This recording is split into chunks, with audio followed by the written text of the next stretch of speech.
Yes, Bhageshri madam, please start. Yes, sir. Thank you. A very good morning to one and all present over here. Respected eminent speaker, Ms. Meenakshi Patil ma'am, Assistant Professor, ENTC Department, Siagar Academic of Engineering, Pune. Dr. Vijayam Vadai, sir, Principal, DYPCE AKurdi. Dr. P. Malti ma'am, Vice Principal, DYPCE AKurdi. Dr. Vinay Kotar, sir, HOD, Computer Engineering Department. Respected HODs and deans, faculty members, and dear all participants. On behalf of D.Y. Patil College of Engineering, Akudi, I, Bhagyashree Tingre, Assistant Professor, Department of Computer Engineering, welcome you all for the Day 3 sessions of the 6-day refresher program on contemporary AI applications in healthcare, sponsored by AICTE-ISTE, organized by Department of Computer Engineering of Dr. D.Y. Patil Pratishtha's D.Y. Patil College of Engineering, Akudi, Pune.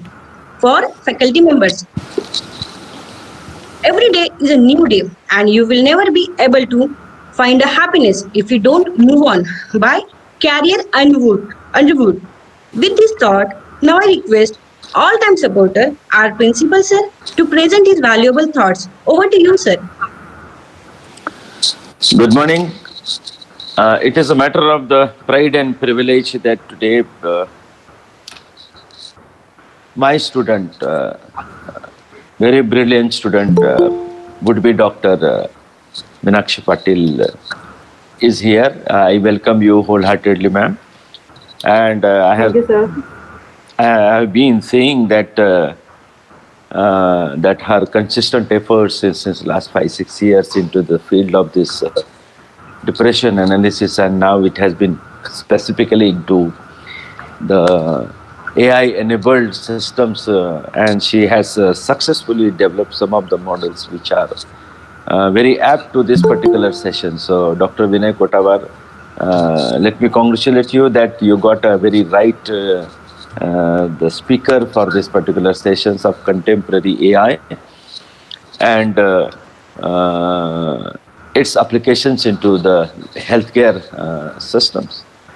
Let me tell you that the speakers who have spoke, Nidhi, Dr. Nidhi Madam, Dr. Uday Jhorkar, and Mr. Datta, all these people have given the glimpses of how the artificial intelligence is making the proper impact onto the healthcare system. And there, perhaps Uday might have also expressed his complete study and the innovative, the product, what they have developed as far as the deep genetic is concerned. How the genomes are helpful for study and how the AI system and the machine learning algorithms will be able to predict the right kind of the disease or detect the right kind of the disease which is there. So as far as the depression is concerned, because say, before I plug in into this one, so because this workshop, it has been supported by the All India Council for the Technical Educations and All India Society for the Technical Education, Indian Society for the Technical Educations. The authorities have come and really supported in terms of the finance as well as the moral support to the faculty, so that ultimately they will be benefiting this kind of the workshop. Let me tell you that this AI systems, contemporary AI systems and the programs of AI data science which has been introduced in D.Y. Patil College of Engineering with the proper intent of, actually getting exposed to the new era of the research innovation in the field of artificial intelligence. And that's why 120 intake has been introduced, and the program has been introduced with 120 intake. Proper center of excellences which has been instituted and established by the two departments, Dr. Vinay Kotavar and Dr. Priti Patil Madam, have taken a lot of humongous efforts. As a result of that, we could see that there is a humongous response of the students also, though it is a new course, but a lot of interest has been seen into this field of artificial intelligence and data science. As far as this, and this total move was from our Honorable Chairman.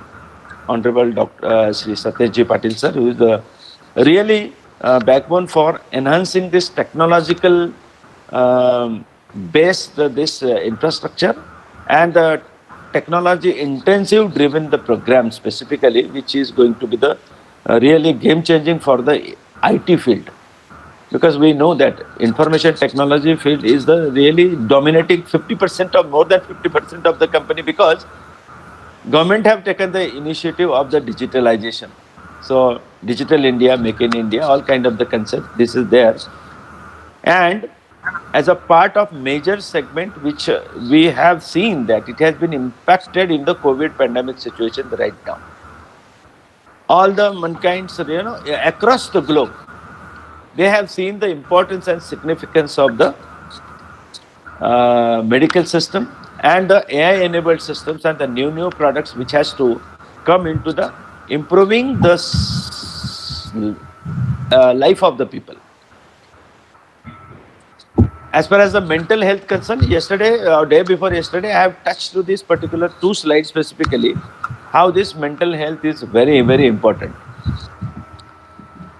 The MDD, the major depressive disorder, most of the thing, or ADHD, these are the common terminology which you see into the depression domain.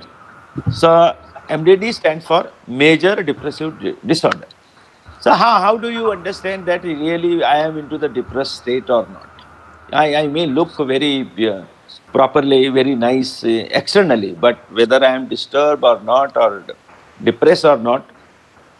So anyway, there are the psychologists, there are counselor, there are psychiatrists who are handling this kind of the various issue across the segment of this complete masses.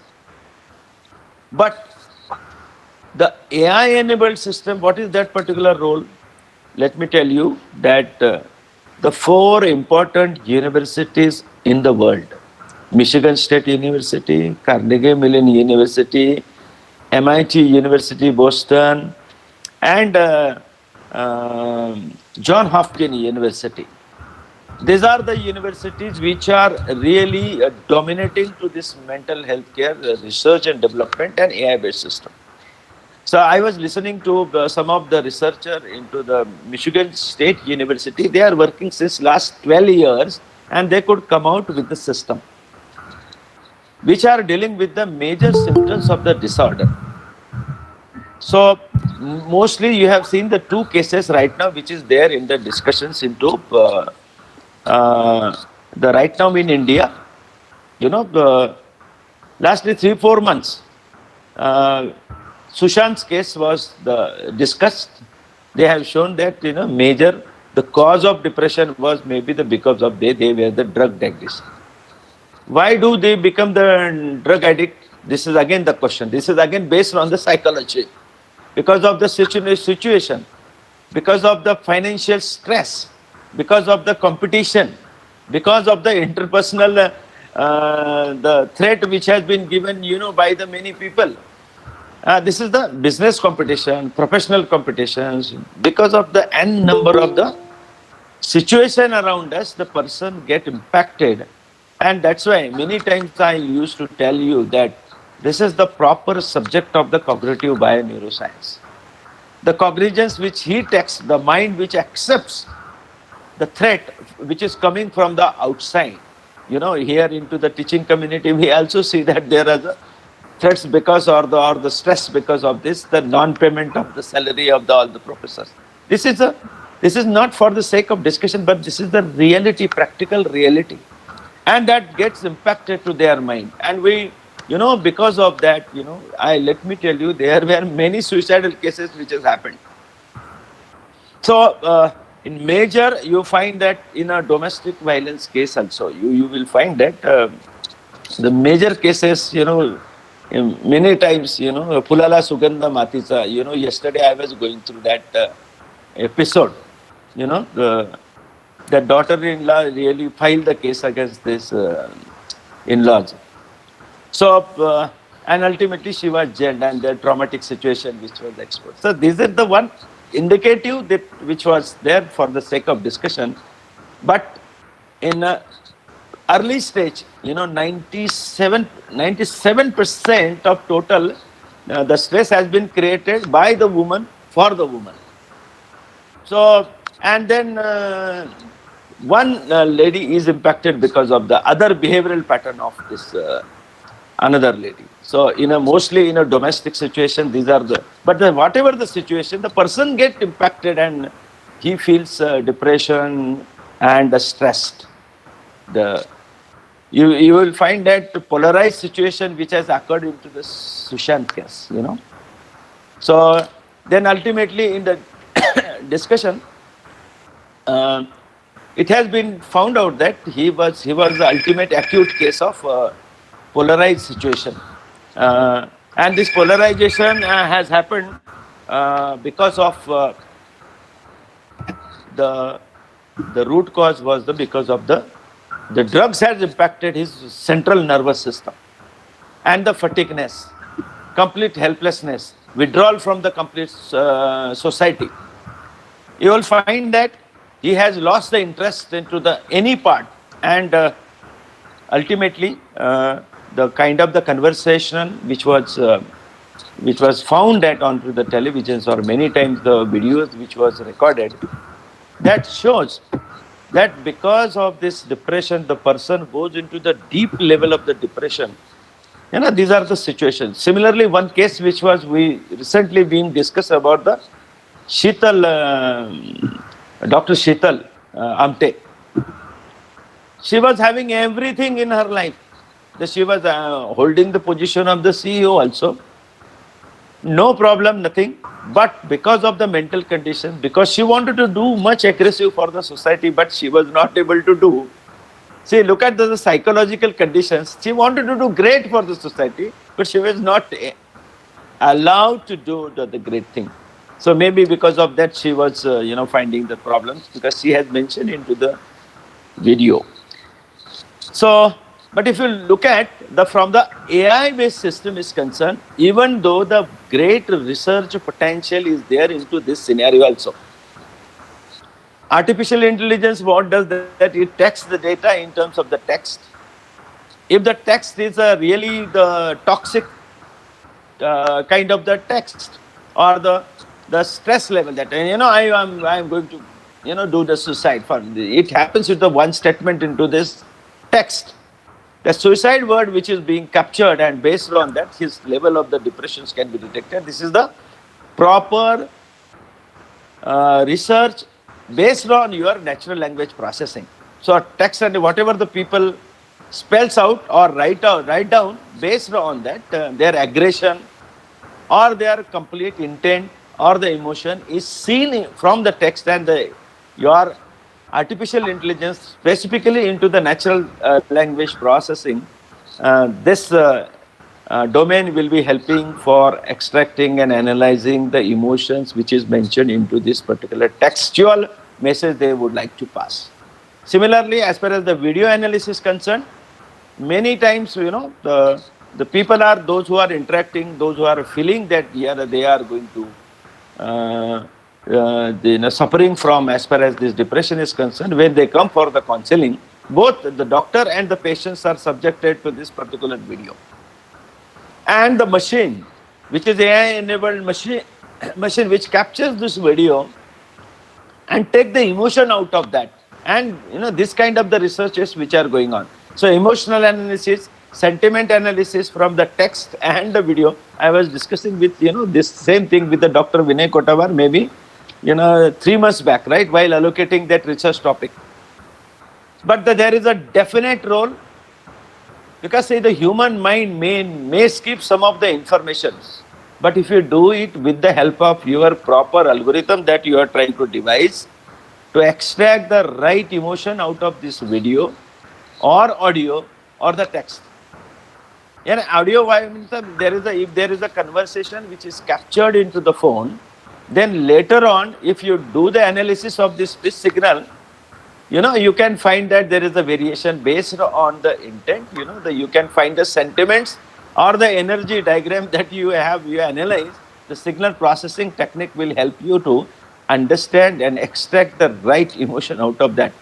Some of the audio to text conversion will again help to interpret with the help of your AI and machine learning algorithms or the deep learning algorithm, which will help you to identify the correct level of the depression. So the fatigueness, anxiety, irritability, emotional swing, mood swing, suicidal thoughts, the unshakable dark level of thinking, hateness, guilt, these are the probable the symptoms of the depression. So the researcher has to capture these important markers we can consider. Out of this, whatever the data which that you get, either the audio data, text data, or the video data, or the images. Initially, we were thinking, as far as the depression analysis is concerned, instead of this, what is that best technology which will try to identify the what is there into your brain? What's the toxic thought process which has started in terms of this depression domain? So there is the subjective techniques and the objective technique also. So if you apply this depression, apply this some of the technique to identify the depression with respect to the objective kind of the measurement or the diagnosis, maybe with respect to the MRI or fMRI. So fMRI is the better as far as this with respect to the MRI, because you get the activity being seen in the brain, a specific part of the brain. This is generally called as a amygdala, where the happiness index as well as the sorrow feelings are actually recorded, and the activity is being seen when the person is interacting. So these are the various researches, the field of research into the field of the mental health. And I'm sure that today's the speaker, Dr. Meenakshi, would be Dr. Meenakshi. She is the very right authority. She has published a very good paper in this particular domain also. And her research is a very, very, very prominent research, and which is applied to the very specific segment of the people. We have to categorize the people in the child section, or into the woman, or the gen, or adolescents, or the or the aged people. So as far as this AI based or the artificial intelligence based or the machine learning based study has to be done, then there is a significant amount of the data has to be there. If you wanted to understand the behavioral pattern of the huge lakhs of people, you have to take the lakhs of sample. You train your system so that when the input is there, you will get the proper outcome as an accurate outcome of that particular algorithm, which will be depicting the index of the depression. That was the main objective of my research, and I am very happy that today Meenakshi will be giving the justice to the topic, and all the faculties, those who are actually attending this particular FDP, they have to listen very carefully, because many of the professors may take the benefit out of this. Because if you look at this is a very big field. Even mental health itself is a very big field as far as this doing the research is concerned. I told you that prominent universities in the world, Stanford University, MIT University, the Michigan State University, John Hopkins University, where the center totally focus on the research of AI-enabled mental health only. There is a segment. So, I told you that yesterday that there are, 80 use cases that I was trying to, depict or the show case in my first presentation. But this is AI application into the specific mental health will be the topic today, and you will definitely enjoy this lot of learning from the Professor Meenakshi Patil. So once again, on behalf of our Honorable Satish Patil sir, the chairman, I would like to welcome you, ma'am. And you must be, knowing that this particular campus is known by the discipline. Honorable Colonel Joshi sir is really carving this, actually, this kind of the quality education systems here in DY Patil Educational Complex. I would like to thank to them. I also would like to thank you to the organizers and all the anchors and the SIS team which is working on front and back front for the success of this FDP. I would like to also express my gratitude to all the AICT and IST authority. With this, I would like to conclude. Thank you very much for inviting me once again for this making this part of the program. Thank you. Thank you, sir, for always encouraging us with your motivational words. Now, moving on, Miss Meenakshi Patil, ma'am, Assistant Professor, ENTC Department, Siagat Academy of Engineering, Pune. Ma'am has teaching experience of total 16 years. Ma'am is pursuing PhD in ENTC from SPPU, Savitribai Phule Pune University. She have published more than 15 research papers and also one patent in the field of automobile. She is author of two books too. She have received research grant of rupees 3 lakh from SPPU. Her domain of research is human behavior healthcare, speech and image processing. Today, we are pleased to welcome Ms. Meenakshi Patil, ma'am. Once again, I welcome you. Over to you, ma'am. Thank you so much for this warm welcome. I really express my gratitude towards the entire team. I would like to thank you, Dr. Vadai sir, for motivating me to be the part of this FDP. It's really a good to be with the faculty who are more towards the research and who are taking some time to develop themselves through their busy schedules, because we know that in this online teachers have to manage on both the fronts. They have to work on their home front as well as on the college front throughout the day. So from that time also they are taking time to be the participants of the FDP, and they are developing themselves. They are reaching to the new heights. So that is really a good motivation to all of us. So thank you once again for inviting me and giving me this platform. Coming back to DY Patil is like a homecoming for me, because I have completed my graduation from DY Patil Kolhapur. So that is again one more privilege to be with the family again. So I'll take this opportunity, and shortly I will start with my presentation. So just give me a 2 seconds. I'll just share my screen so that we can have the common platform.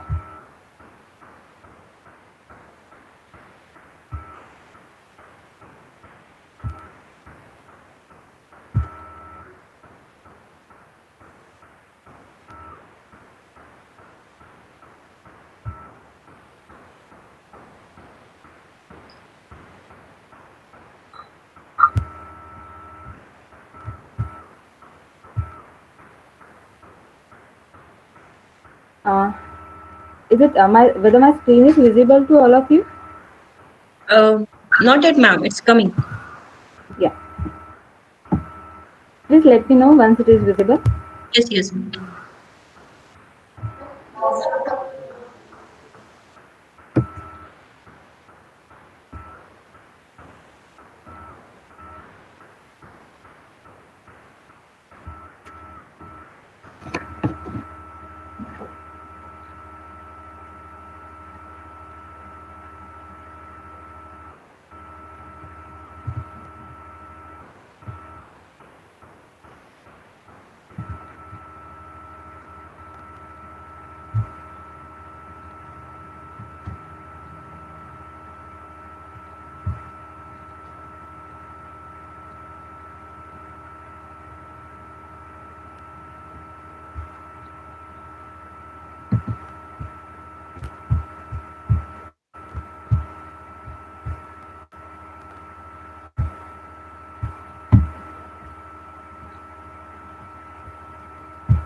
visible again yet.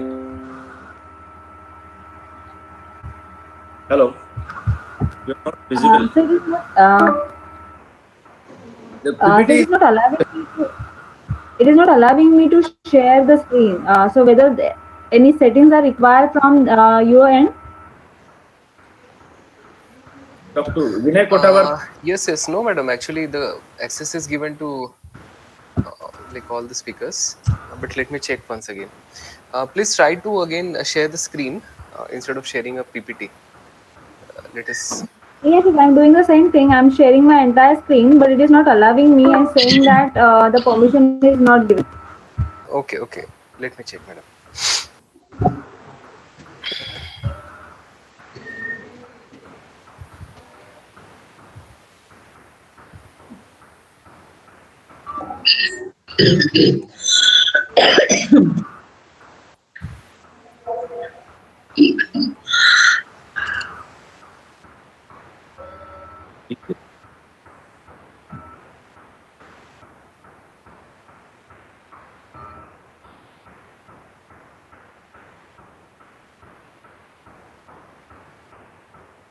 Otherwise, you can send that PPT to Kotawar sir. He can, compare Yeah, those we have shared. what I will do, I'll just leave the meeting once and I will join it once again. So that Yes, yes, suppose they have done some settings that will be refreshed.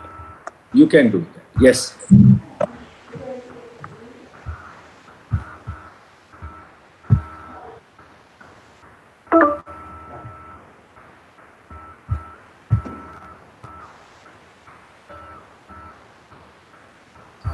Madam, access is already given. So can you try once again, please? Yes, sir. Otherwise, yes. Otherwise, we Yeah, will get your PPTs and we will share it from here. yeah.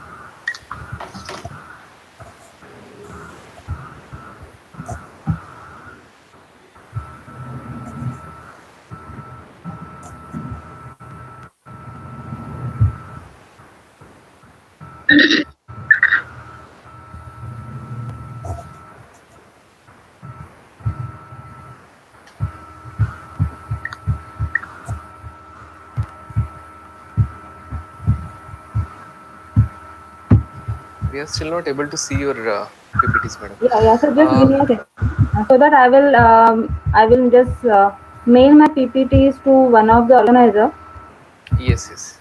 from Bhagesh, where madam, I have. Yes, sir. just type your mail ID there. Yes, sir.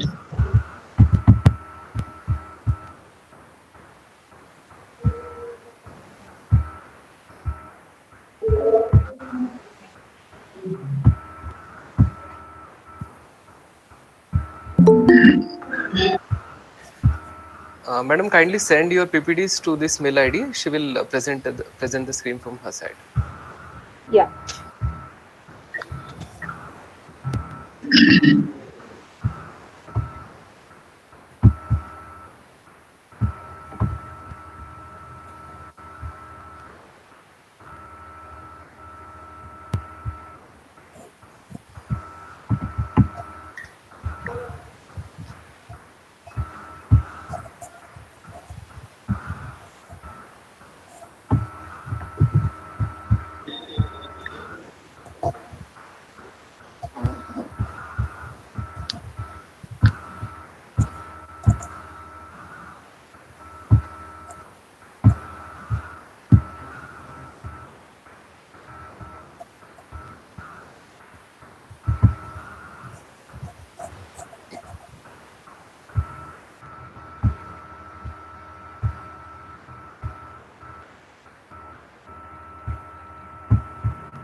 Have you sent, madam? Yes. Bhagesh, madam, please check the mail and immediately share the screen. Along with that, I have shared two PDF also. So I need that along with the presentation. Okay. Yes, ma'am. I haven't received it. Uh, it's sent from my end. Okay.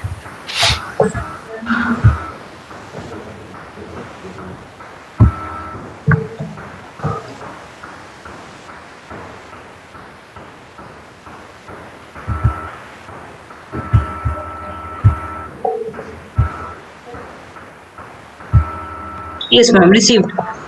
Yeah, thank you. Which PPT should open first? PPT is one. There is only one PPT. Depression Yes, yes. underscore DYP. Yes, ma'am. I'll open it.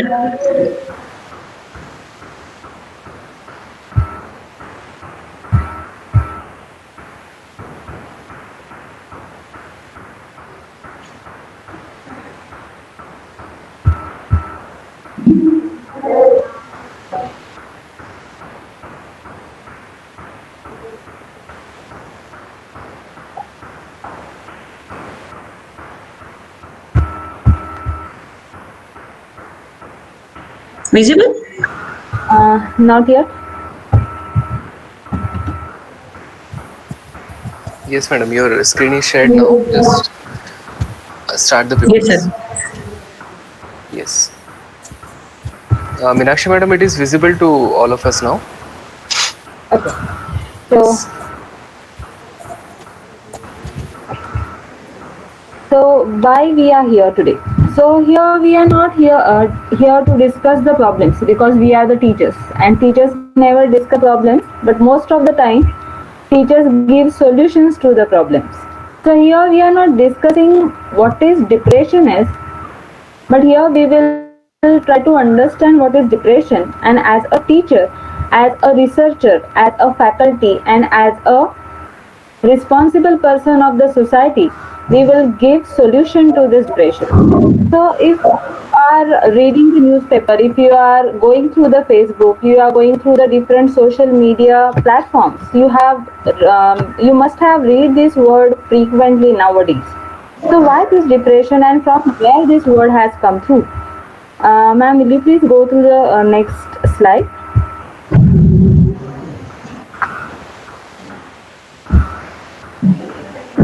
Ma'am, will you please go to the next Mute. slide? Yes, sir. Yes, ma'am.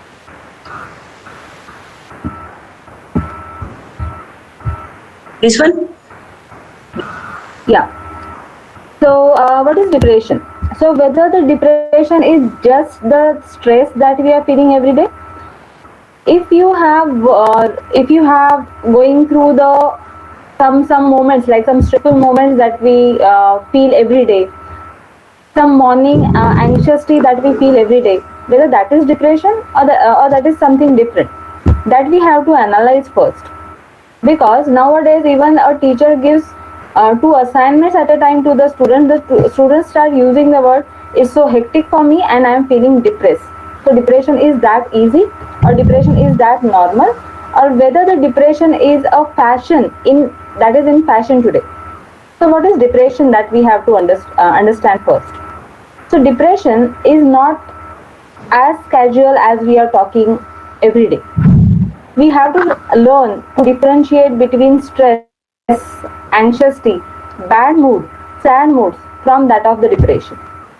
So we have to go through the clinical way to deal with the depression, and then we have to understand um, our state, so that we can find out whether one person is going through the depression or whether he is just a normal day he is going through, and some just bad moments he is going through.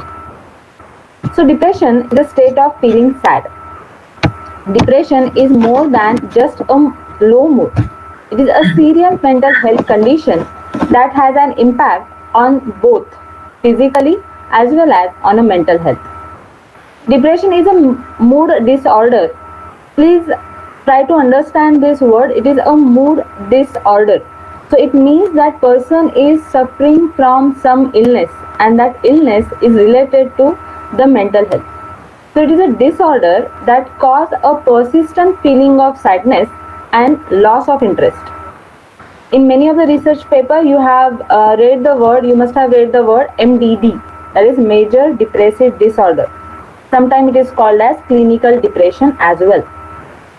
So, in short, depression is not only a momentarily sadness, momentarily boredom that we feel, but it is a mental illness. It is a health issue that we have to deal carefully. Next slide, please. Yes, ma'am. Just a second. I'll mute myself.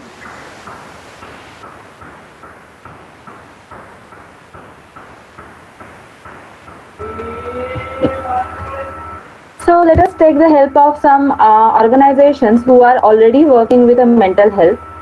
And WHO is the organization who is working with many domains in the healthcare.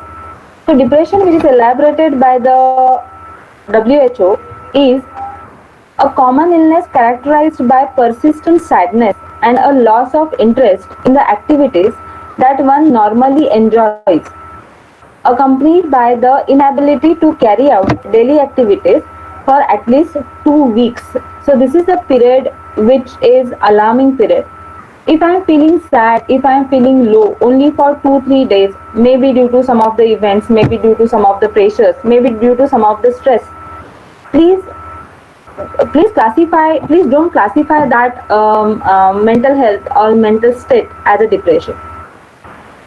If the same feelings persist for more than 2 weeks, then only it will be classified as a depression. And the same norms are carried by all clinicians worldwide. In addition, there may be a loss of energy, a change in the appetite, sleeping more or less, anxiety, again reduced concentration, restlessness, feeling of worthlessness, guilt, hopelessness. If you see the example that is given by principal sir, worthiness, like when we have studied the Sushant case, he was feeling like he is not worth of living, and that is why he has ended his life. And many of such cases we have learned, like many of the spiritual gurus also have attempted suicide.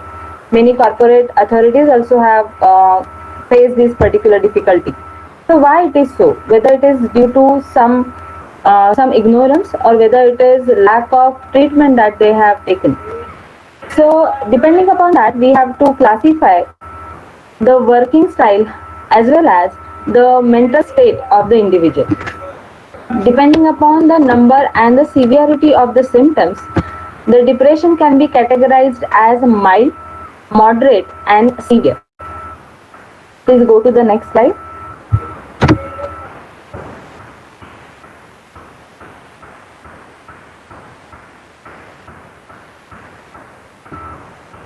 Slide, please. So here are the common effects of the depression. The first effect that is observed is poor coping skill. Pain, especially headache and the stomach pain, anxiety, family and marital problems, rejection at school or at work, social isolation, self motivation is also lacking. In severe cases, it will be a suicide or the premature death in the medical condition. Next, please. So when we are talking about depression, so whether depression is affecting all over the world, or whether it is effective in some of the areas, that we will study first, and then we will go through the different techniques with which we can detect the depression. So whether the depression is only affecting a small area, a small number of people, or whether it is a alarming situation for all of us, that we have to see. So it is a survey done by WHO, and according to that, a word map is given, which is in front of you. The lighter color of the map shows that the severity of the depression is less, and the darker color is indicating the severity of the depression. So if you see, The lighter area where the depression is like the population of that particular country, less than 20% of the population is affected by the depression, and the darker, more than 36% of the population of that country is affected by the depression. So if you have seen the Indian map, that is not the pride over here for us. The Indian map is highlighted over there. We can see our country prominently over there, but that is not for the good cause. Here we are saying that the Indians, more than 36% Indians are suffering from depression, and that is really, really a very alarming situation where we have to take some step forward. If you see over there, in the Asia, even the neighboring countries that we are having same geographical condition. We have more or less same financial conditions like Pakistan or Bangladesh we are talking about, but in the depression they are dealing with that mental state very well compared to all we Indians. So what is that cause? What is that number that we have to consider? So for that, some more facts we will see over here. Please go to the next slide. So here some of the worldwide depression statistics we will go through once again. So WHO estimates that 1/4 people in the world will be affected by mental and the neurological disorder. Around 450 million people currently suffering from such conditions, and here when they are talking about mental disorder, it takes everything. It takes MDD, that is depression, as well as anxiety, and then one more health condition where the people are not able to cope up with the day-to-day life. Globally, total number of people with depression was estimated to exceed 300 million in 2015, equivalent to 4.3% of the world's population. Depression is ranked as a single largest contributor to the global disability. At its worst, depression can lead to suicide. Please read this number carefully. We are talking about so many people who can die due to suicide every year. So we are saying that the heart attack is a major cause. We are feeling that heart attack is a major cause, or the road accident is a major cause of death worldwide, but that is not true. Depression is showing its mark in that area as well. Many people are losing their lives, valuable lives. Many family members are losing their loved ones due to the depression. The suicide is the second leading cause of death in the adult son and the young people all over the world. Next slide, please. When we are talking about India, as we have seen in the map as well, the India is the most depressed nation. More than 36% of Indians are going through depression at any current time. So if you take any current slot in time, that time if you measure all over the India, if you take measurement of all over the India, more than 36% Indians are suffering from the depression. So more than 36%, and unfortunately in that 36%, it is affecting the youth of India more, and that is reflected in the next slides.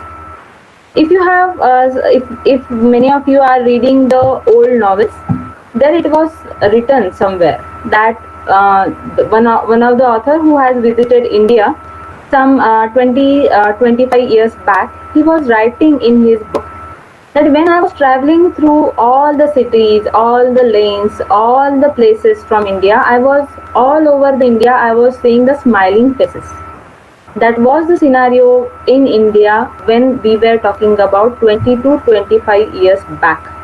And now we are having some true statistics in our hand, and that is showing that India is the most depressed country. It's the most depressed nation. And really, due to that, when we have seen 2017 year, WHO has dedicated one day as a health day, and every year that health day is dedicated to one of the disease which is taking toll all over the world. And in 2017, that day, that healthcare day was mentioned as the Depression Analysis Day. It was dedicated for all the people who were suffering from mental disorder. So it's really taking toll all globally, and that is why many researchers, many healthcare practitioners are coming forward, and they are taking the part into that where they are helping the people in the mental health care. So next slide, please.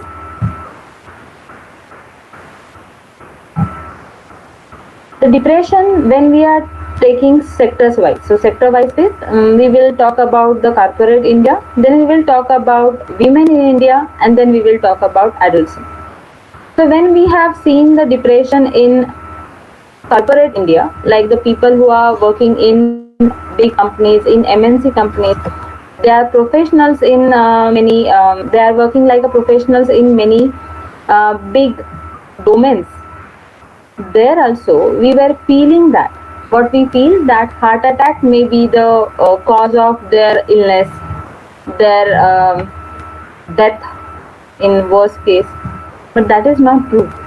Out of 10 Indians professionals were across the big cities of India, 4 suffered from disorder, the anxiety disorder or the depression. In the list of top diseases that affect the corporate executive, depression, that is 42% ranked at the top, followed by obesity, that is 23%, high blood pressure 9%, and diabetes is only 8%. So see, depression is taking 42%.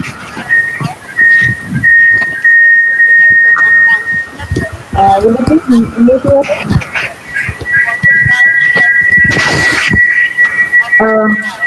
Pallavi ma'am, can you mute yourself? Just a minute, ma'am.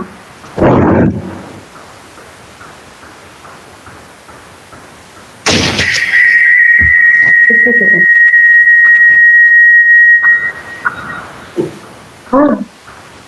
Mute करायचं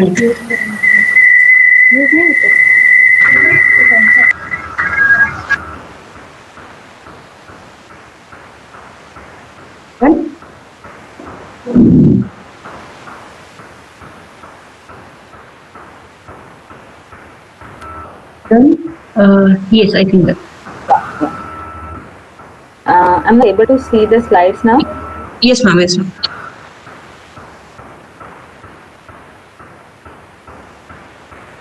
Yeah, thank you so much.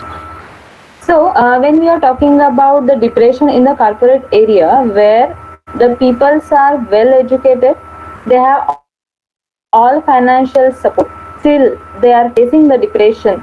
42% people from these corporate executives are facing the problem of depression, which is at rank 1 as compared to the obesity. Obesity come along with obesity, it is surveyed for the heart attack as well. So the cardiac attack will be rank 2 if we are compared with the depression. Next slide, please.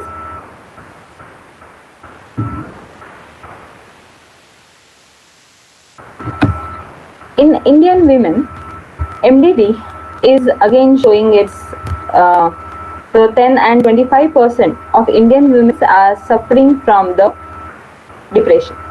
The causes are different.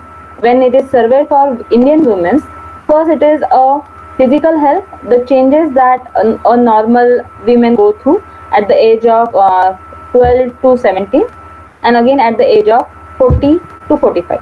That is a natural cause of stress, but again that stress was not handled carefully, and that is why a depression symptoms can be seen in the Indian women. At the same time, due to the marital status also, due to the domestic violence, as sir has correctly mentioned that situation, due to that also, because we have some structure in our society in such a way that if the woman is not settled in her family, the settle is again a, like what you say, it's a word in a fashion, it's a settle. So what settle, that again no one can define, but still as that is not defined, women face lot many pressure from the society, from the relatives, from the near ones, due to which she go through this depression and then no one can detect it properly. That is again a one more cause why we can't give why we can't cure it, why we can't give treatment to the depression, is the one of the reason that depression is not properly detected, properly identified by the one who is going through it, or by the family member where such case is happening. Like if someone is going through diabetes, yes, doctor can detect it. We have many ways with which we can detect the diabetes. We have many ways with which we can detect the heart related issues. We have many ways with which we can detect a simple temperature also. If we have some fever, we can detect it with the thermometer. So we have that permanent or a prominent ways with which we can detect it. But do we have any way with which we can detect the depression significantly, accurately, and efficiently? And if no, then how that particular person is going to the doctor and asking for the treatment?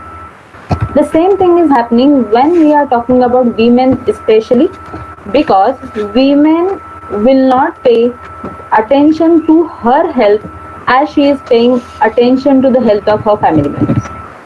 So that is again one more challenge when we are talking about Indian women, especially.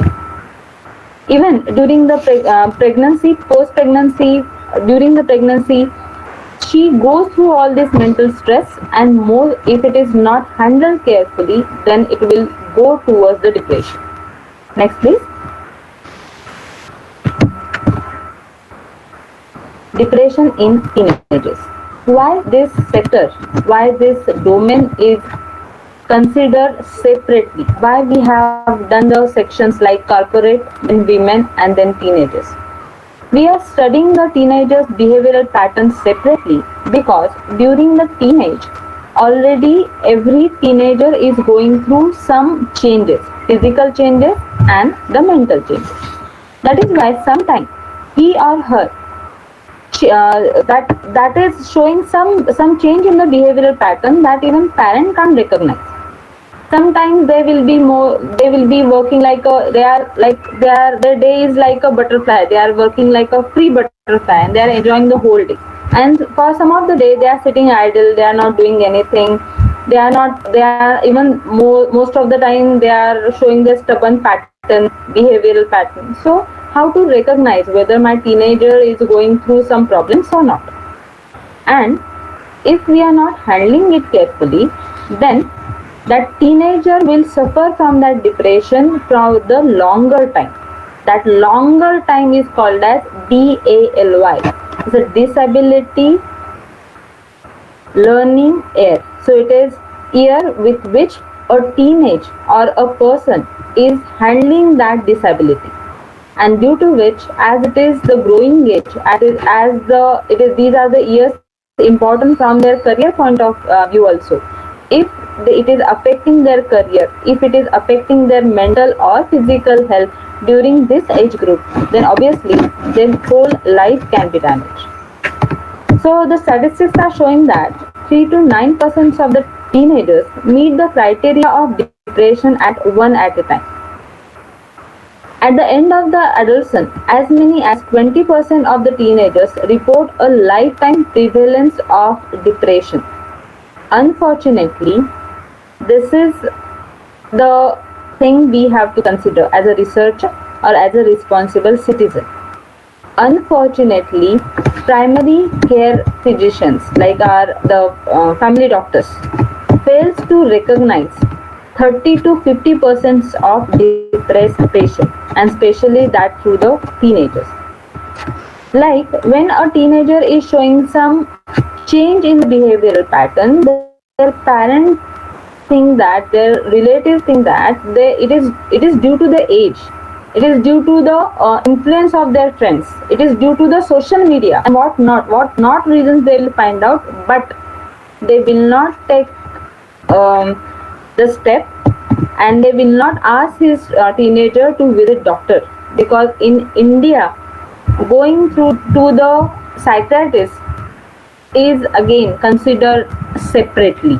We have some, like whoever is going to visit a person who is giving us counseling, even a counseling, I'm not even talking about the doctors, uh, if that case will be considered as a, like it's a special case.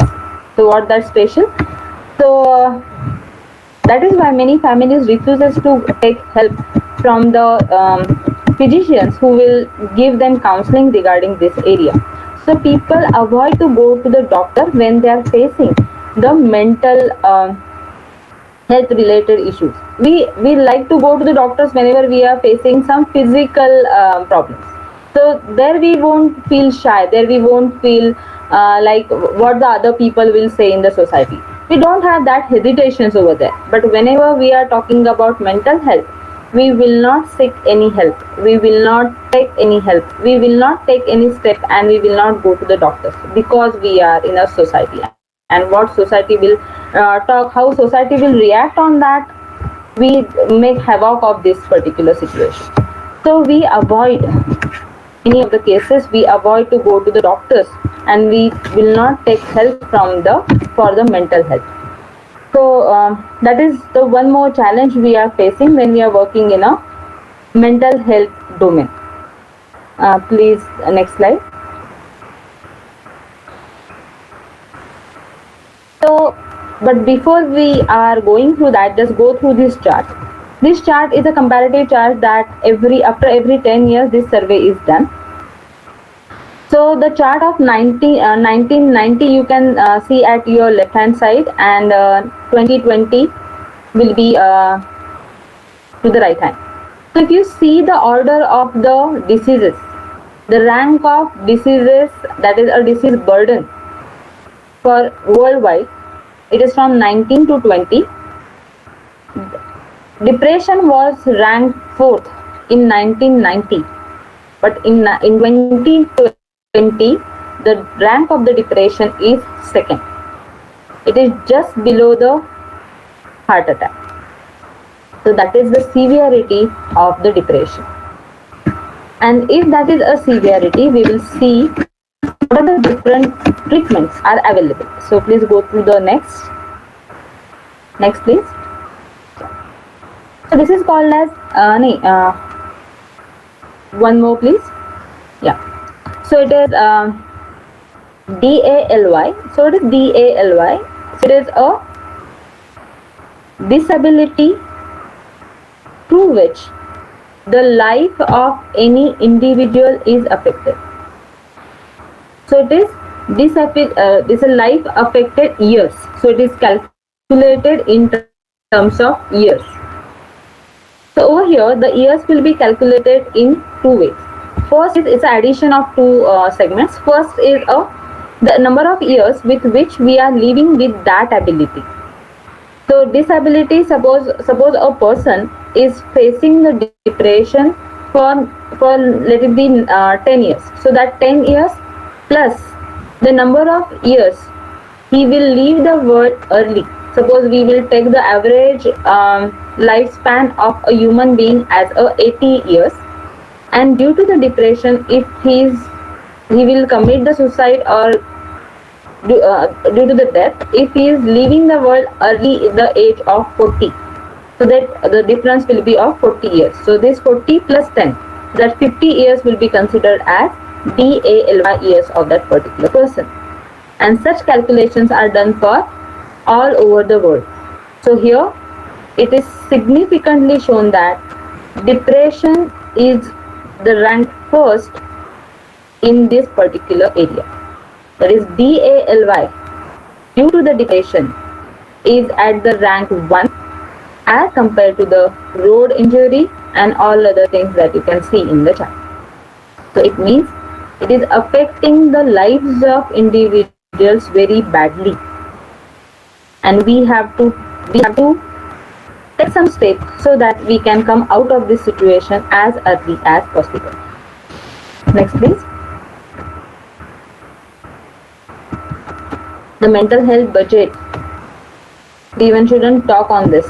So the mental health budget for the India is only 0.06% of the total health budget we are having.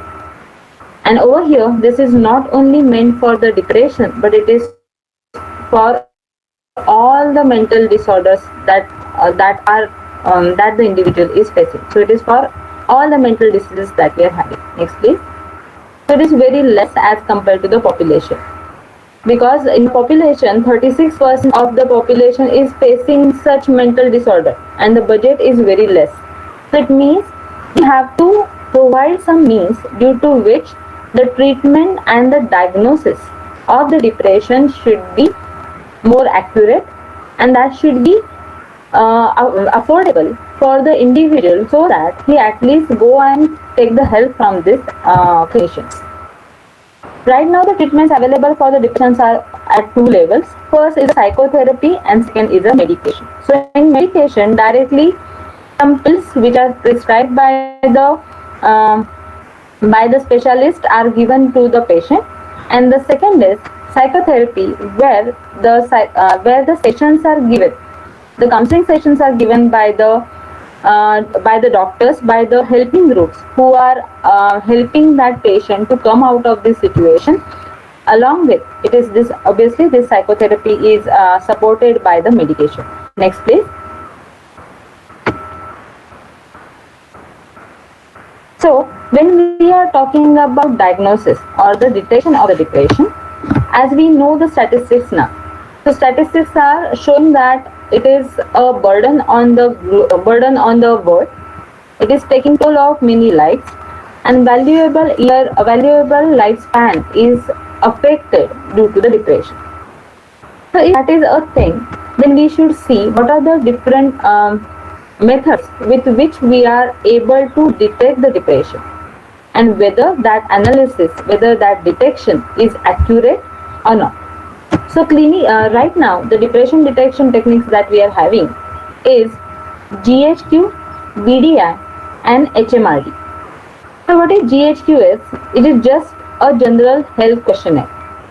So when a patient faces some challenges, some problems, and if their relatives or himself, if it is feeling that I should take help from the doctor, he will approach the doctor, and at the initial stage, doctor will give him the GHQ. So GHQ is a general health questionnaire where some psychological well-being and stress measurement of the patient is done with the help of a pre-described chart. And if that chart is in some variation from the normal person, then that doctor will allow that patient to go for the next test, and that next test is BDI. BDI is the Beck Depression Inventory. Next, please. So Beck Depression Inventory is a series of questions developed to measure intensity, severity, and depth of depression in the patient, and with the proper scale that is mentioned. So this scale, that is score, is given for every question, and depending upon that question score, total 20 questions are there. That PDF is also attached over here with. So the total 20 questions are given, and if the score of that question is 1 to 10, then it is just a normal up and downs consider. 11 to 16 is a mild mood disturbance. 70 to 20, it is borderline clinical depression. 21 to 30 is a moderate. 31 to 40, it is severe, and above 40, it is extreme depression. So in a score of this, BDI goes above 70, doctor can prescribe the treatment. But again, I want to mention one thing over here. This BDI is a questionnaire, and that questionnaire should be solved by the patient. So here we are asking to the patient who is already going through the problems, and we are asking him, you go and just solve this question, then I will check your answer sheet, and then I will check your score, and then I will tell you whether you are going through the depression or not. So it is like the patient is having fever, high fever, and we are asking him, I will check your fever, but before that just go and write this particular question paper. Are we going to do like this to a person who is going through the feverish condition? If not, then how we can ask to a patient to go through this questionnaire when he is already facing challenges regarding to his mental health? So this is the first question where it is needed that when a patient is going through some challenges, allow him to come directly to the doctor, and if there will be some automatic system which can diagnose his mental health, that will be more helpful for the clinician as well as to the patient. Because when one is going through the mental challenges, we can't force him, we can't more pressurize him to go through all this documentation. Next please. Similar thing is done by Hamilton rating scale. So it is commonly called as HAMD. So HAMD is again a questionnaire where we can detect the severity. So if you see in BDI we can check the moderate level, the boundary level also. In HMD, so whichever patient is detected at the boundary level, that patient can be given this particular scale, this particular test. And this particular test is used only to the patient who are already diagnosed as depressed person. And then for that person, we will measure the severity, again using the score. So higher will be the score, more will be the severity. That is as simple as that. But again over here, it is a manual method. And this manual method is again subjective to the clinician's experience as well. Because this questionnaire will not be the direct indication. This is just a guideline to the practitioners. So if a person is having less experience from his medical field, then obviously his diagnosis may be wrong. In both the way it is a false alarm, then it will be a critical condition for that patient also.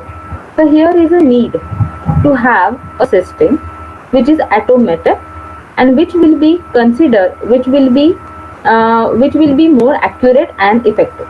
So for that, though the depression is severe condition in like all over the world, proper diagnosis system is not available. Either it is subjective based means it depends upon how the patient is approaching. The first question is whether patient is really will approach that doctor or not. After that, whether he will give the answers of all that questionnaire properly or not. Second is whether doctor will diagnose the proper indications, proper symptoms from that patient properly or not. It again depends upon his experience. And then after that, whether that patient will seek the treatment for the depression or not. That is the ultimate question. So here it is needed that to develop a system which will be automated. There will not be any subjective bias from neither side, not from the patient side, not from the doctor side. And the third one is it's based on the biomarkers. Biomarkers means like if we take the insulin level in our blood, the sugar level will be indicated. So similarly, it should be as easy as like the first thing we are considering. Next please.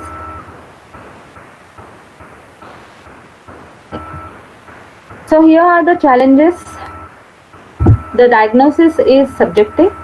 Automatic depression detection system are not available and patients are not seeking the treatment. Therefore, the main challenge is to reliably detect the depression especially at the early stage, to avoid further serious consequences. Next, please.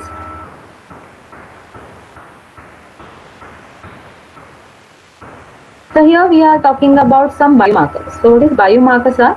So these are the markers, these are the indicators we can use to detect the depression. So the prominent biomarkers only we will discuss today, and that biomarkers are FNIRs, facial expressions, speech, MRI, EEG, heart rate variability, and PPS. So all these biomarkers and their significance in depression detection we will discuss today. Next, please. First is FNIR. Next, please. So FNIRS is nothing but functional near infrared, where we can test this patient safely and repeatedly. Its cost is lower than the other techniques that are available till now. In addition, the testing environment is comfortable and acceptable for the patient. Next, please.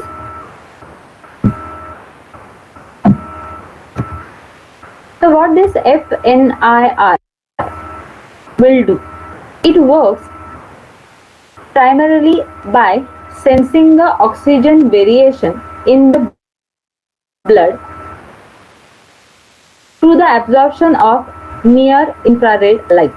The oxyhemoglobin and deoxyhemoglobin concentration is gauged by the absorption and diffusion computation of the light in the near infrared spectrum. And the setup of this particular method is in the diagram. Will you please go to the next slide? Next, please. Yeah. So if you see this diagram, the setup is we are having FNIRS belts. So if you see on the forehead of that lady, we can see one belt and some spots, some dots you can see on that belt. So the dots are nothing but the channels, and in that channels we are having the sensors which can measure the near infrared light absorption and reflection. So the setup is simple. This belt we have to put at the forehead of the patient. Depending upon how like what accuracy you need, or whether you are like the number of channels are varying from 4, 8 to 12. So every channel can absorb, can see, or can take the readings from the brain MRI. Sorry, not brain MRI. So from the light reflection, and there the light reflection will be due to the oxygen variation in the blood. So what is done? It is not the ideal case where we can see or we can measure it at random, but here we have to give stimulus. So stimulus means to the patient when it will be in the clinic, it will be a closed room environment, that over there we will give some activity to the patient. So that activity will be very simple that every patient can carry out. For example, we will just ask him to recognize the numbers which are reflected in on the screen which is in front of him. So here the patient will be given one activity. So it is just a recognition of the numbers, and it is expected that that patient should recognize that number and he should express that number verbally. But that verbal expression will not be recorded. So it is non-verbal method, but that activity is given to it. So when an activity is given to a patient, some of the parts of the brain get activated, due to which that part comes into function, due to which the oxygen flow of that part of the patient will change, and that will be captured by sensors fitted inside every channel. So when such activity is given, that activity should be properly maintained. So for that there will be a pre-period, stimulus period and a relax period, and this particular cycle should be repeated for at least 50 times. So pre-period will be of 1 to 30 seconds, stimulus period will be of 30 seconds to 100 seconds, and then relaxed period will be again 100 seconds to 150 seconds. This is one cycle, and such 50 cycles at a time, like back to back such 50 cycles we have to carry it out. And then average of such cycles will be calculated, and then the readings of every sensor will be normalized. The graph below are showing the difference in the response of normal person and the depressed person. As we were discussing in the symptoms of the depression patients, then only we have reflected that these patients will show less interest towards the day-to-day activities. So obviously, when a patient going through the depression is facing is going through such symptoms, then obviously he will not show any interest in the activity, and that is why he will not trigger his brain to complete this activity, due to which oxygen level in the brain parts will not be as high as the normal people, because when such activity is given to the normal person, his brain rate, his oxygen level will be high, which is shown in the first graph, which is considering above beta. If you can see that the beta is a factor which we are calculating from the 0 to above. So when it is normalized, when the beta is above 0.6, then it will be considered as a normal case. But if you see the graph of depressed person, then the beta is very less, even it is less than 0.1.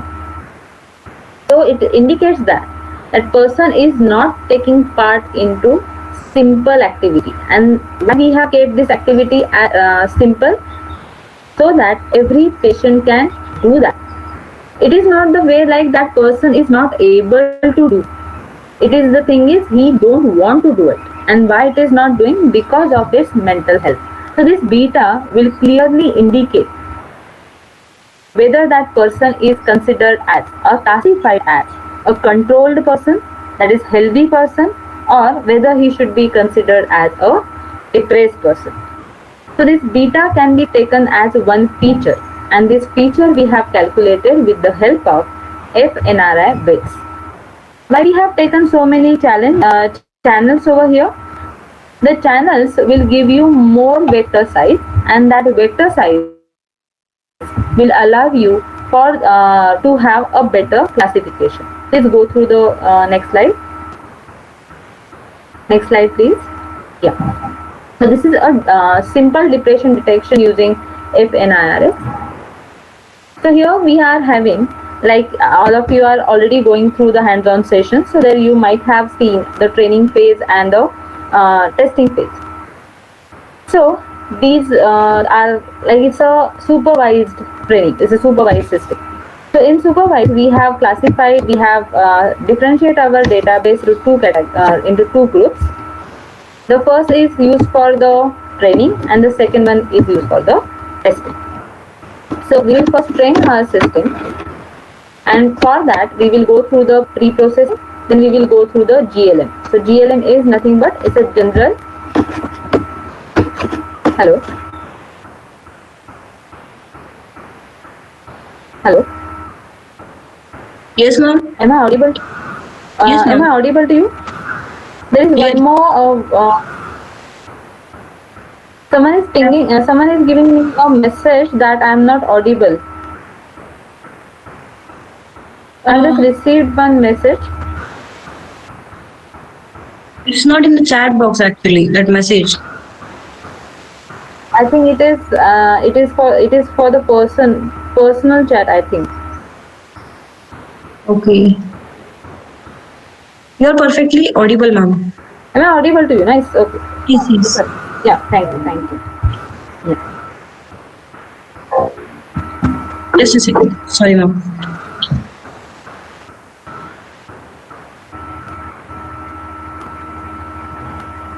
Okay. Sorry for the disturbance. So here we have differentiated our database into two categories. One is for the testing and one is for the training. So training data set we will be using for pre-processing, then GLM. So GLM is a regression where we can extract the features, and then we have used a simple classifier, that is SVM.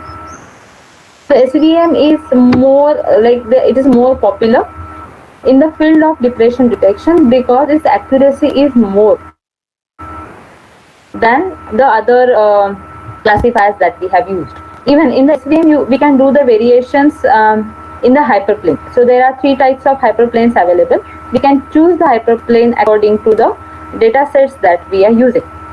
So with the help of this setup, we can have a trained model, and during the testing, we can feed the test data, and again it will go through the same link, that is, it will be pre-processing, then GLM, and then it will be classified. So output of the classifier will be either a healthy person or will be a depressed person. Again, one more thing I want to mention over here for the researcher, that getting data set for the depression people is not easy as we are getting for many other research work, and that this particular problem we face for almost every domain in the healthcare. Like we are having some ready standard data sets available for iris detections type of thing, but here we are not getting it because the data of the depressed person is very confidential, and then such data sets we are not available readily on the on many systems. So here, whichever researchers are working, whichever research institutes are working in these domains, we have to communicate with them. We have to send we have to have some MOU signed with them, and then only their data set, their work will be available with us. So the people who want to have this as their research topic, they have to work on the data set first, and then they have to work on their algorithms. So because we have to keep these data very confidential, and that is our responsibility, and that MOU we have to sign with such institutes. Next please.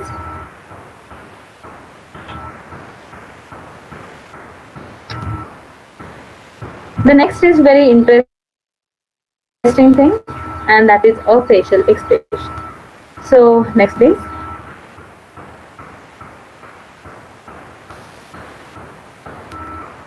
In this domain, with the help of facial expression, emotion recognition work is done by the researcher, and now the same work is carried further to detect the depression. So when we are talking about facial expression, the facial expression data set is again one more challenge, because there the identity of the patient is directly revealed to the researcher, and many of the patients are not ready to do that. So again, the people who are trying to go in this domain further, they should have a really good contacts with the research institute, so that they will get a good data set. But this facial expression will give us really good results as compared to the many other techniques that we are going to discuss. One more thing regarding facial expression is this particular method can be used for the mass screening. So when we are talking about FNIR method, then mass screening is not possible. We have to give a proper, in one day, we will take the readings from one patient. That is the time we require, because we have to give time for that patient to relax. We have to make that patient to be comfortable in the given environment. Then we have to give time for the setup. Then we have to give time for that cycles. 50 cycles we need, so that we can take average of that cycles. So this time is it's a prolonged process. So for one patient, we have only hardly 1 or 2 patients we can handle in one day. So it will not generate the data set as we can generate the data set with the help of facial expression, because face detection techniques are readily available. So with the help of our even simple mobile phones, we can capture the faces, and we can separate out that faces as well. So these types of techniques can be used when we want to go for the more when the quantity is used. So in that particular case, when we have considered our fourth domain, if you remember, there we were talking about adolescents. So many of us are the faculty, and in many of the classroom nowadays, cameras are fitted. As if you compare the statistics that are used for the adolescents, many adolescents are going through such depression phase, and obviously they are not that expressive to their parents. But if we can design a system with the help of which we can have a depression detection with the help of facial expression, and if we can use the camera fitted in our classroom for that purpose, then obviously it will be helpful to save many lives. So this is a very good technique. Only the thing is, getting data set for this is a tedious job, but it is very effective. It can be used for the mass like when you are working for many people at a time. So mass detection techniques we can say. Then when we are talking about facial expression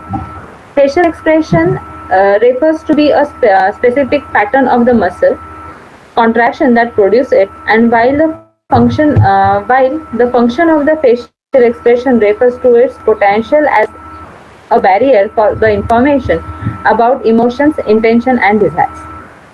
So when we are talking about the facial expression, one more thing we have to consider, because it comes with two sets. The two sets that we have to consider is whether that every person has a predefined number of muscles behind the speech. The second thing is, what is his cultural background.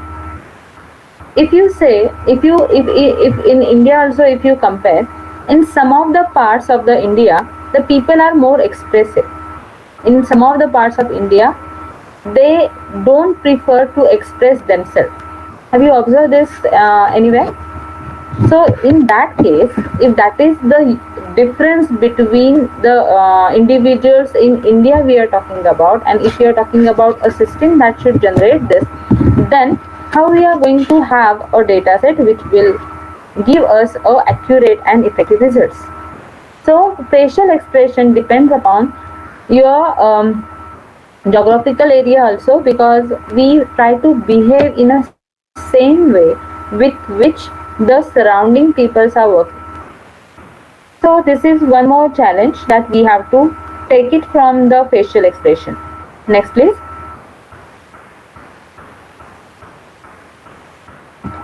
In the facial expression, we will talk about three, like we are talking about machine learning and AI. There we are working on features. So which are the features that we have to consider when we are talking about facial expression? So there are three prominent features. They are valence, dominance, and affiliation. So valence captures the attractiveness and the value of an emotion or behavior. Happiness is positive in valence, while anger, contempt, disgust, fear, and sadness are the negative in valence. So these are the features. So this is one of the features that you can use, and along with that you can use dominance and affiliation. So dominance captures the status, power, control of an emotion or behavioral intention. Anger, contempt, and disgust are positive in dominance, while fear and sadness are negative in dominance. Affiliation captures the friendliness and approachability of an emotion or behavioral intention. Happiness, sadness, and fear are positive in affiliation, while anger, contempt, and disgust are the negative in affiliation. So these are the features that we can use. One more feature is face vector, where we can have the point at every like sensors at every point, and that will give us a graph, and that graph will show us how well controlled we are when we are expressing ourselves in a different moment.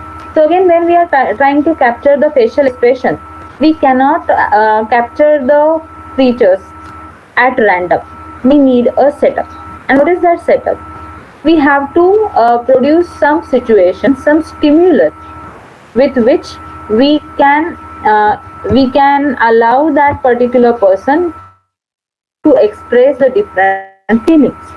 So researchers normally what they are having, they are having some lab setup.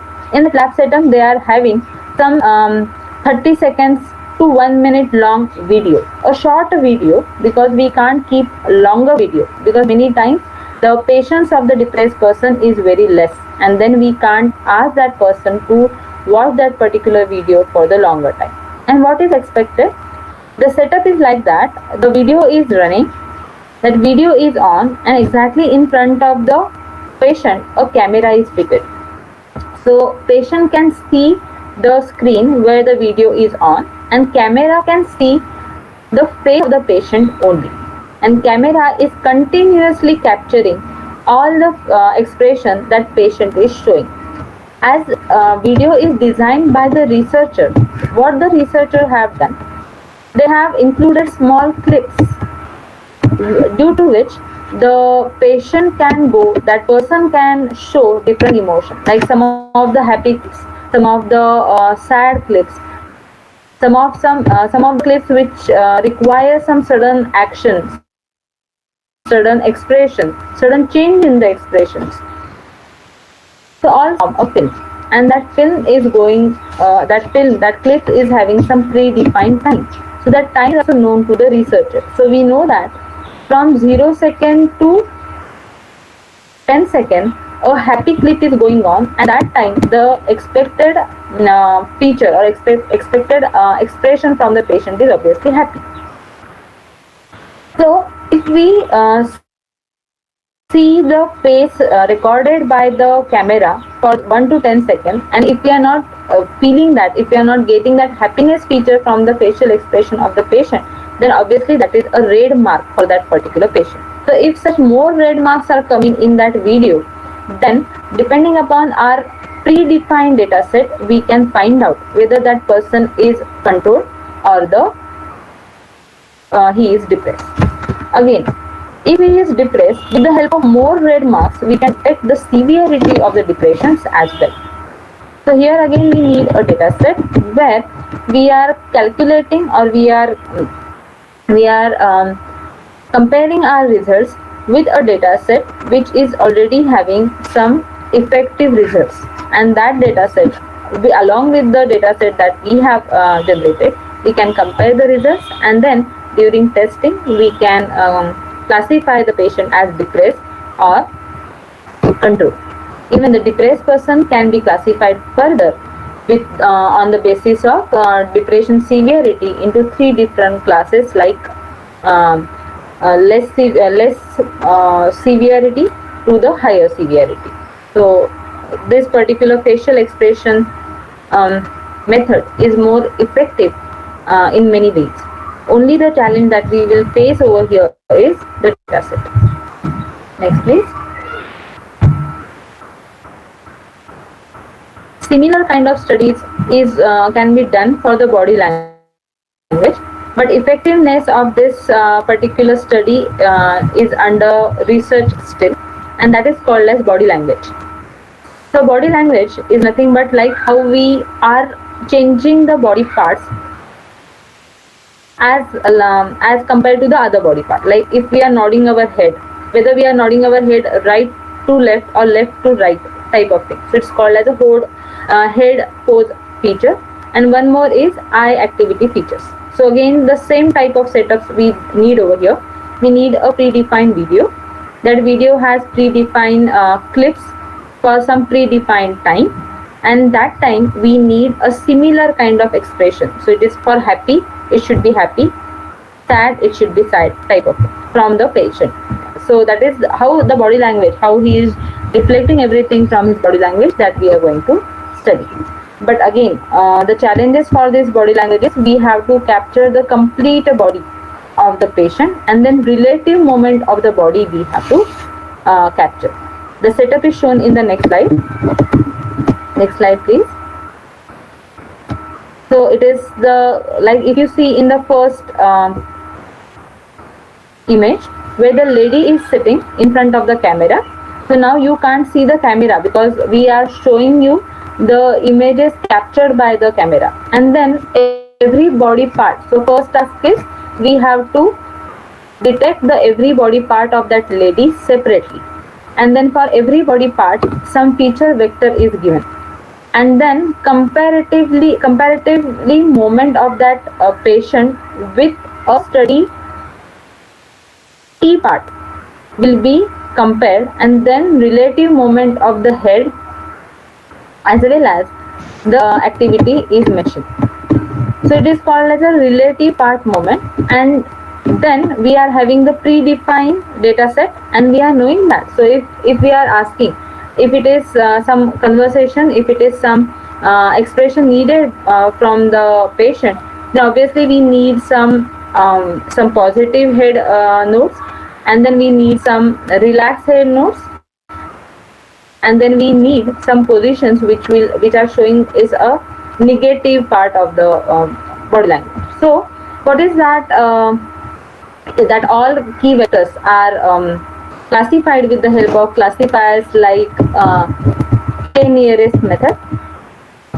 Even the basis action will be more effective in this particular classification. Next, please.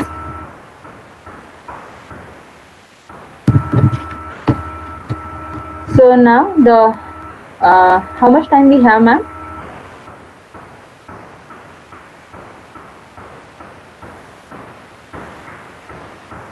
We have time, ma'am. Okay. Thank you. Uh,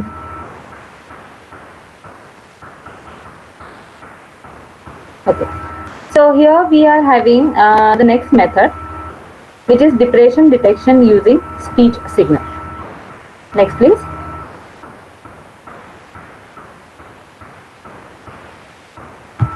So here we are talking about speech, and with the help of speech signal, we are trying to detect the depression.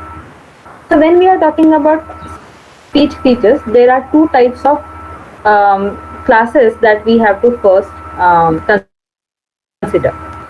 First is the linguistic features, and the second is acoustic features. The linguistic features means it depends upon how you are using, how smartly you are using the language, how effectively you are using all the features present in the language. Like if we are talking in Marathi, how effectively we are using all Marathi words, how grammatically correct Marathi we are speaking. Same is true for the languages we are using. When we are talking or when we are taking these linguistic features as a research features, then there are some of the challenges that we face. Like if we are talking about India, in India also we have so many languages, regional languages, and again that languages are mixed together. So in Marathi also you can see many of the words that are coming from Hindi, from the English, and from the Urdu. In English also, as we are Indians, we are facing we are not having that much control on the vocabulary. So that is why, though we want to express ourselves in different way, due to the lack of vocabulary, we are not able to express our feelings completely. So that is one more thing. Second thing is the linguistic features come with like it's not in a pure form. So how we are going to use that particular word? If you try to see some of the messages that youth are using nowadays. Some of the words are so common for them that they use that word like that is without that word they can't complete that particular statements. And for us, we even can't utter that particular word. So just go through the different messages that the youth nowadays is using on the social media. So if we try to take such messages from the social media, and if we are trying to find out the mental condition of that particular person, then first challenge is we have to segregate which are the normal words used nowadays. We have to classify that particular word. We have to put it into positive and negative words. Then we have to consider what is the background of that particular person. So background means In suppose we are talking about a person who is having a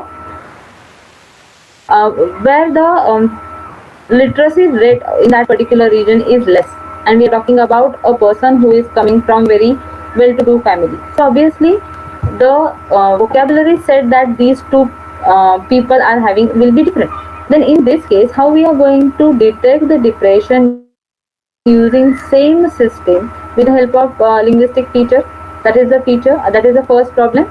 The next problem is, here we are talking about the text, and the text or the not only the text data set, but verbal also.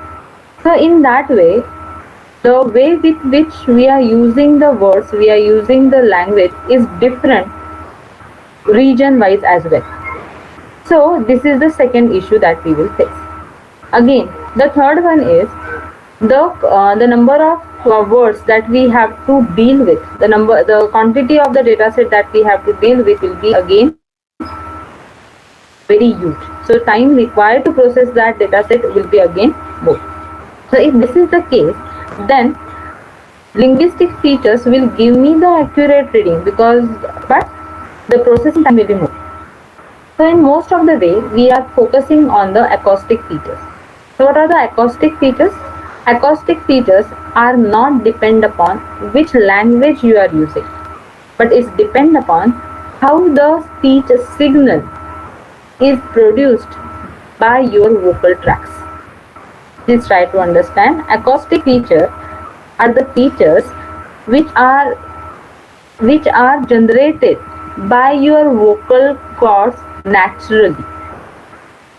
So if the person is depressed, then obviously the contraction of the muscles in the vocal tract is not as normal as that was for the normal person, and due to which some of the features are affected, because your speech is produced due to the contraction of the that is not controlled, not in a proper control of the brain. Then obviously the pattern of the speech that is generated will be not same as that generated for the normal person. So nowadays more we are moving towards the acoustic feature, with which we can detect the mental health of the person properly. Now the next thing is, if we are talking about the acoustic features, how we collect the speech. Whether we will ask our patient, whether we will ask our subject to read out the speech, or whether we will have some conversation with that particular person. So that is classified as spontaneous speech or read speech. So read speech means some predefined reader data, some predefined text we will give to that particular patient to read out. But that is again not a random text that we will give to him. We have to design that text properly, where every paragraph or every statement is designed in such a way that that particular person will feel some emotions while reading that particular text. Maybe some of the positive moments, maybe some of the negative moments, maybe some of the moments which will need his reactions while reading.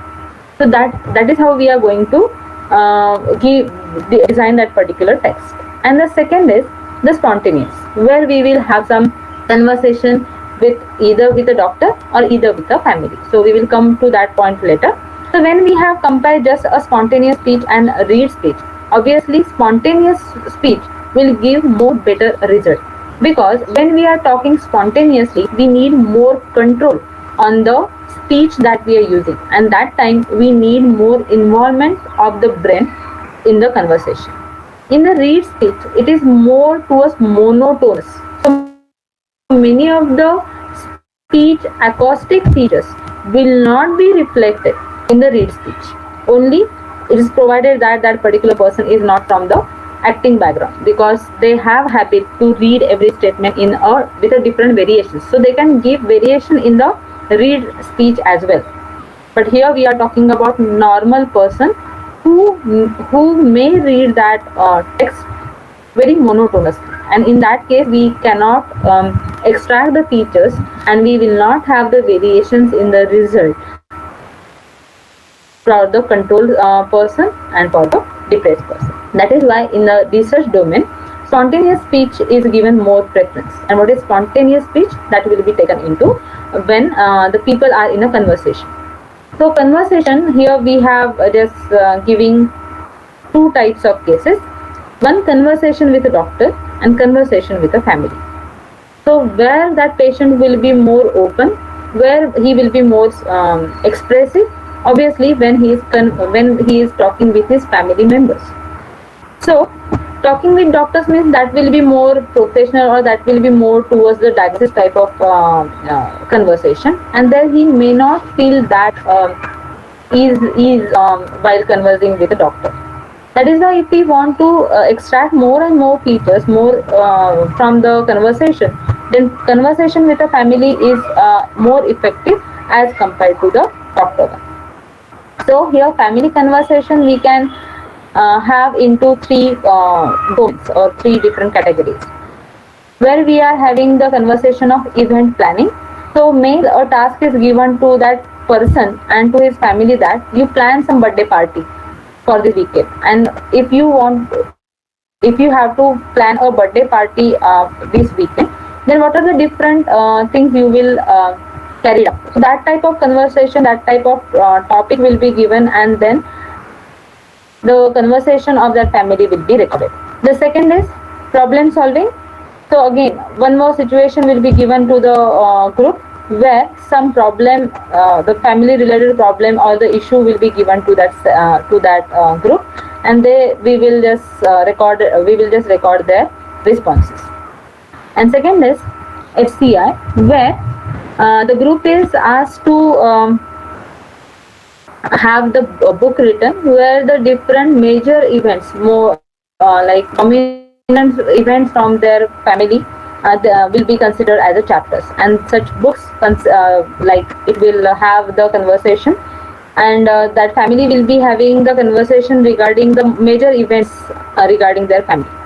And here, as the involvement of that particular subject is needed, we can extract more features. Even we can extract one more feature which is not speech related, but it is involvement related, depending upon for how much time he was involved during that conversation. So that is one more feature that we can extract from this conversation. And the other features are given in the next slide. Next slide, please.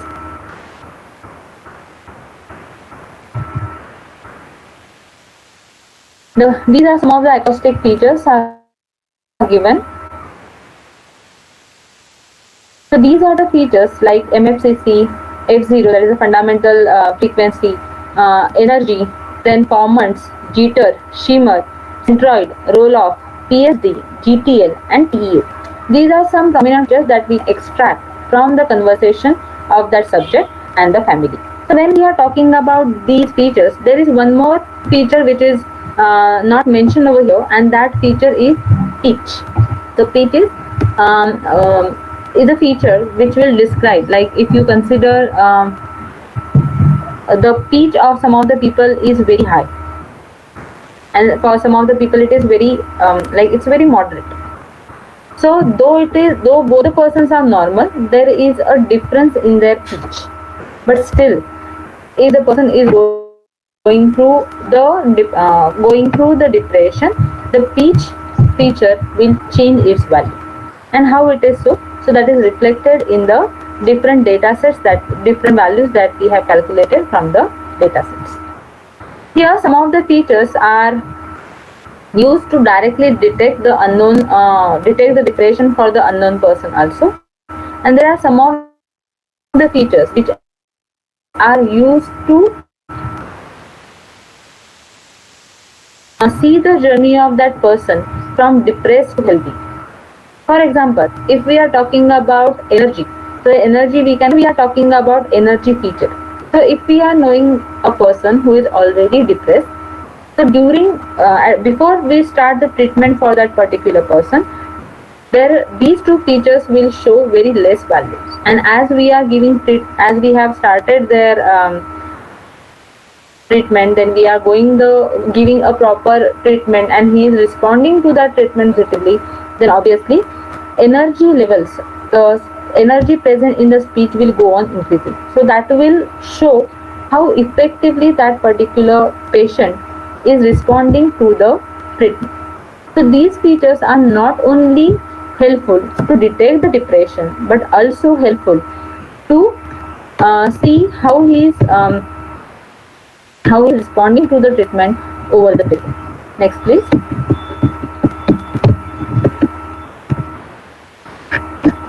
So this is a generalized system that we use for the depression detection using speech features.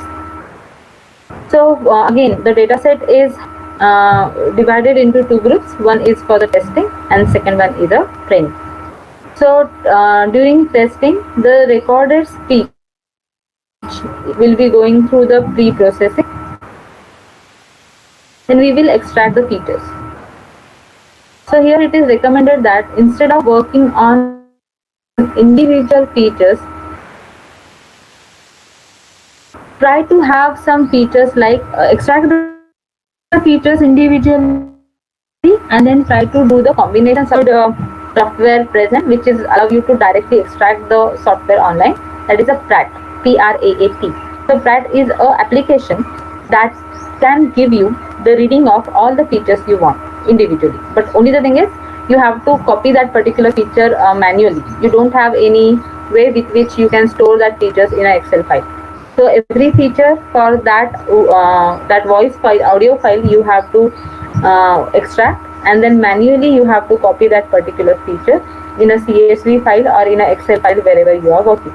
So that is the only drawback. Otherwise, it is giving you the good values, more reliable values of the feature extracted from the given audio files. So here we require, when we are talking about pre-processing of the speech signal, that pre-processing requires many things. Like when we are talking about the family conversation, that audio clip may take 10 minutes to 30 minutes. So the question is whether complete audio file we have to process, or whether some part of the audio file we can consider for our research. The answer is we can consider only moderate initial part of that audio file as well. It will give the same result as you will get from the entire audio file processing. So here we can use that as a control point where we can decide how much time from that audio file we should consider to extract the feature. So the thing is, only initial part if you consider, that will also give you the same result. So your processing time will be saved over here. Then before we extract the features, we have to divide that particular audio file into the frames, and then we have to work on frame wise. So frames should not be separate frames. We have to use overlapping frames so that information will not be lost at the cutting edges of the frames. So we will use overlapping frames, and then from every frame we will work on every frame, and then from every frame we will extract the features, and then average of such feature will be the feature size for that particular audio file. Then initially we will work on a feature extraction where we will extract the feature individually. Suppose we have extracted only MFCC. Then with the help of MFCC we will try to classify the individual, and such classifier will be available for every feature. If you compare this result, that results can be improved if you can combine more than one feature and then use the classifier. Then this will give you the better result as compared to the individual performance. So for the speech detection, either use the frame size, then go for the feature extraction individually, then combine the features so that you will get the improved result, and then you will get over here the binary result, binary classified result as healthy person or the controlled one. So this is for the speech depression detection system. Next slide will be for the MRI. Next slide, ma'am. So in MRI, we will be having two types. MRI is structural MRI. So MRI we will take for the brain, and then it will be structural MRI or the functional MRI. Next, please.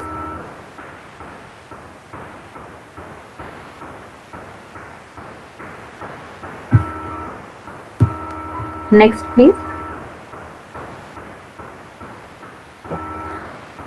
So here we have expressed, we will see that MRI signals as a prominent biomarker in the different areas. So like HCM, ACC, OFC, these are some of the areas where you can use the signal to detect the depression.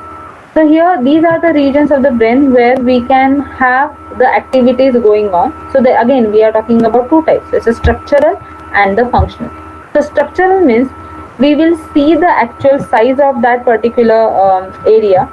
We can see, even there is one more biomarker which was showing the scale, like the distance of the skull and the brain. What is distance between brain, actual brain, and the top of your skull?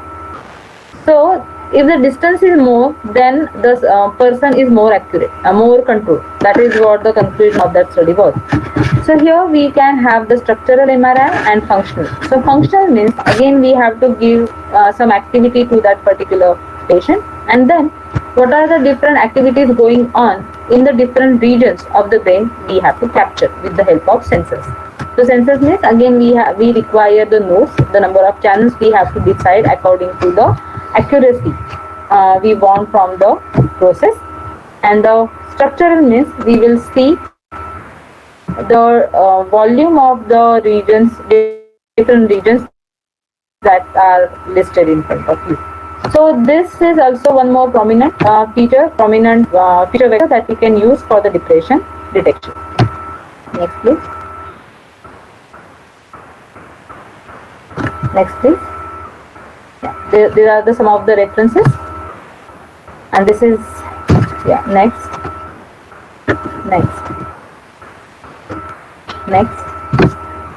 So this is for today. So here we are trying to find out the different biomarkers with which we can detect the depression automatically and more accurately. So biomarkers that are prominent and that are used for for the mass screening. So what is your aim? Whether you want to go for the individual or whether you need a mass screening, depending upon that, you can either go for camera based, which are like body pose or the facial expression, or you can go with a speech signal where we have the communication with the teacher student communication, where many students are doing the conversation with teachers. So such features you can extract, and that can be used for the mass screening. But the techniques like where we need MRI, we need FNIRS, so there we need the individual screening, individual testing, and that is more time consuming. But all these effects, all these biomarkers are very effective, and they are showing significant role in the detection of the depression. So this is all for today. If you have any questions, we can discuss that.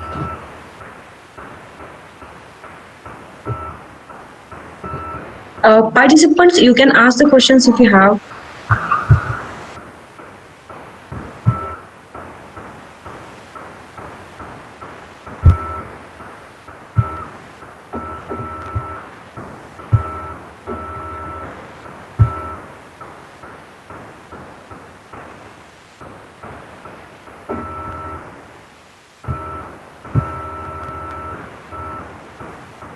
Thank you.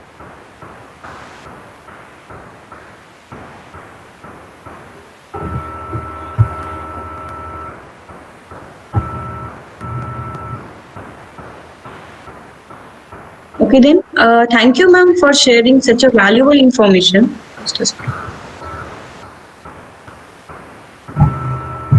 Thank you ma'am for sharing such a valuable information, and it was very interactive and informative session. We are looking forward for such amazing collaboration with you ma'am. in future too. Thank you very Thank much you so for much. valuable insights of depression techniques, depression detection techniques very deeply. I, Ms. Bhagyashri Tunde, Assistant Professor on behalf of Computer Engineering Department. Now moving on, I request Mrs. Dhanashri Palke ma'am, Assistant Professor, Department of Computer Engineering, DYPCE AKurdi, to conclude the session. Over to you, ma'am. Thank you, Bhagyashri. Am I audible properly? Yes, ma'am. Okay, thank you. Good afternoon, everyone. I'm Mrs. Dhanashri Falke, working as Assistant Professor in Department of Computer Engineering, DY Patil College of Engineering, AKurdi. Today, we are very fortunate to have Ms. Meenakshi Patil amongst us. She gave very nice session on the effective and early depression detection techniques. Ma'am has very nicely covered what is the depression. It is nothing but we can say it's a mood disorder. She has also explained various symptoms of the depression, the different categories like mild, moderate, and severe depression. She has also very nicely explained the different effects of the common effects of the depression, and she has very nicely explained how to identify the depression amongst the teenager. That was very helpful, and that was very nicely explained. Madam has also explained the various treatments like the medication or the psychotherapy for the depression. She has also explained the current clinical methods for detection of the depression. She has explained the various challenges, which is a very important topic to how to identify the depression. Also, she has explained the various depression detection techniques like using biomarkers, using FNIRS, how to identify the depression using the body language, using the speech detection, also how to identify the depression using the brain MRI. Thank you so much, ma'am, for giving us this insight for all these techniques. Thank you so much. Over to you, Bhagyashri. Thank you so much. Thank you, ma'am. I'm here to propose a word of thanks. First and foremost, I would like to thank our Honorable Chairman, Satish Ji Patil sir, for supporting us to conduct such events. I would like to thank our Honorable Director, Colonel S.K. Joshi sir, for motivating and guiding us to organize such events. I extend my heartfelt thanks to Ms. Meenakshi Patil ma'am for gracing this occasion with her presence and for sharing her knowledge with us, which will definitely help us to enhance our skills. A big thanks to our beloved principal, Dr. Vijay Vadai sir, for the words of encouragement. Sir, we are honored to have you with us. My heartfelt thanks to respected Vice Principal ma'am, Dr. P. Malti ma'am, your guidance and supporting all our efforts. I would like to thank our HOD, Dr. Vinayak Patar sir, for his support and guidance he has extended to all of us. I would like to thank Mrs. Shanti Guru madam and Mrs. Neelam Patil madam, chief coordinators of the program, for their guidance and support. I extend my heartfelt thanks to organizing team members for their efforts to make this event successful. A big thanks to all dear participants for active participation and being with us. Thank you all. As we come to closure of day 3 morning session 1, I would like to thank Principal Sir, Vice Principal Ma'am, and the organizing team for such a wonderful refresher program. See you all in post lunch session. It will start sharp at 1:50 p.m. Thank you all.